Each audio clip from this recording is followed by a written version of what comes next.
At the beginning of this week, I played a new game to me called Your Only Move is Hustle, and I enjoyed my time playing it, so I decided on making it.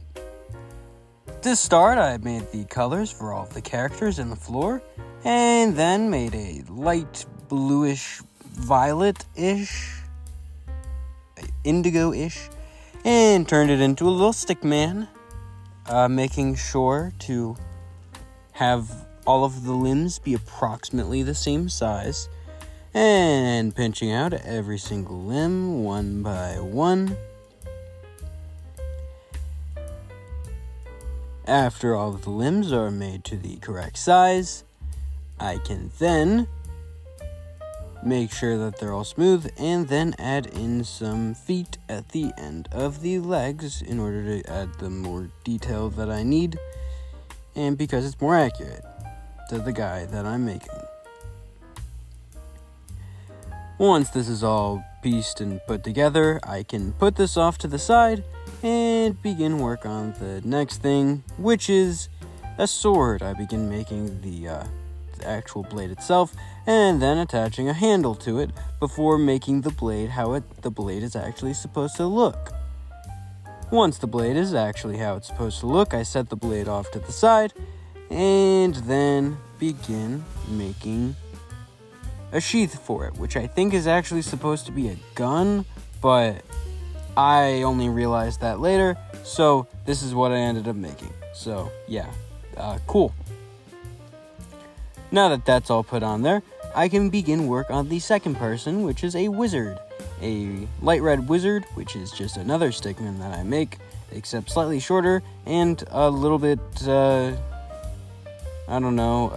more stickman-like, more simple. It's basically just the same thing with all the limbs being approximately the same size stick figure-ish, And once this is all done, I basically cover up all of my work. But before covering that all up, I have to position him in a power pose, shooting off some spell into the distance. Because, well, that's what I wanted. Right here, I cover up all of my work by surrounding this wizard in a robe, because that's what I felt that the design was, I think. Not 100% sure, but still, I blended into the top of the head, because, well, why not? And then once that was all done, I made sure that the robe was completely blent in overall in all spots, and then positioned properly before going back to the little guy man and positioning him so that he was in the proper pose that I wanted him, which was in a forward swing and a forward lunge swinging downwards, making sure that both of the legs were positioned in the game accurate pose that I wanted. And once it was all in game accurate posing, I placed the sword in his hand and made him swing that sword downwards while balancing him in wherever he wanted to be.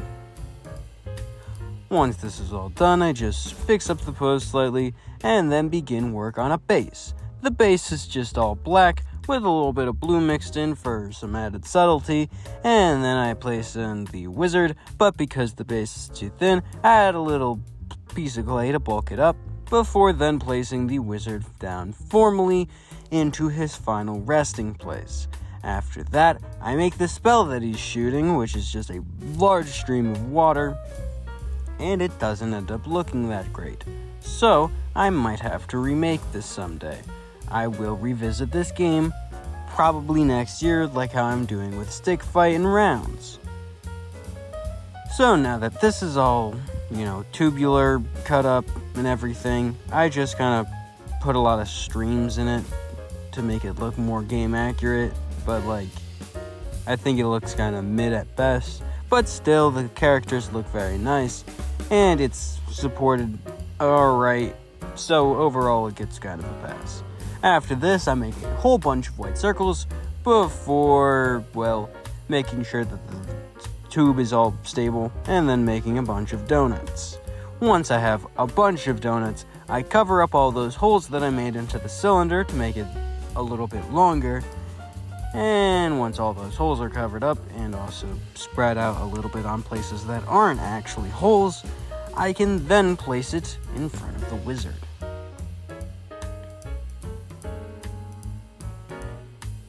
Right here is where I actually place it in front of the wizard before placing a bunch of extra white in order to support it and make it at the angle I would like it to be. After that, I put a little bit of light blue on the front just to make it a little bit longer so that the swordman could actually be on top of the thing as I wanted him to be stably. And after that's placed down on there, this is done. Well, it's now that it's baked, it's done, but yeah, it's done.